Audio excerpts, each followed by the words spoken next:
I only looked back at the drill pipe once, and right then my stomach dropped. Something was wrong. I crouched down, reached toward the seal, and touched the gap with a shaking hand. When I pulled my fingers back, they were covered in wet drilling mud.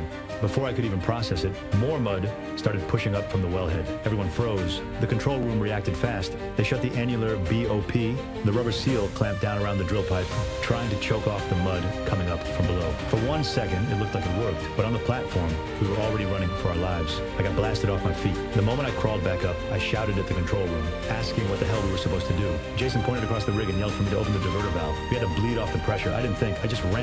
Mud was raining down on me, but I pushed through it and threw the valve open. For a moment, the eruption stopped, but none of us knew this was not the end. It was the first warning.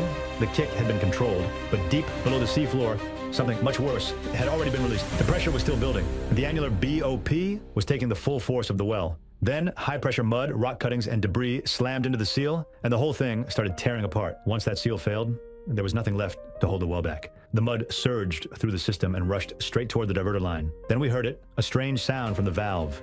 Everyone turned. The next second, mud exploded from the gap again. In the control room, Anna saw the alarm. At first, she thought it was just another system warning, but when she tried calling us, nobody picked up because we were all fighting for our lives. We were desperately trying to force the valve shut.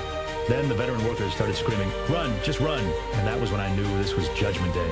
The pressure gauge shot past 4,000 pounds per square inch. Jason immediately ordered us to close the second preventer. But under that kind of pressure, it wasn't going to save us. At best, it could buy us a few seconds, because by then, the well was completely out of control. Deep under the ocean, the disaster had fully erupted.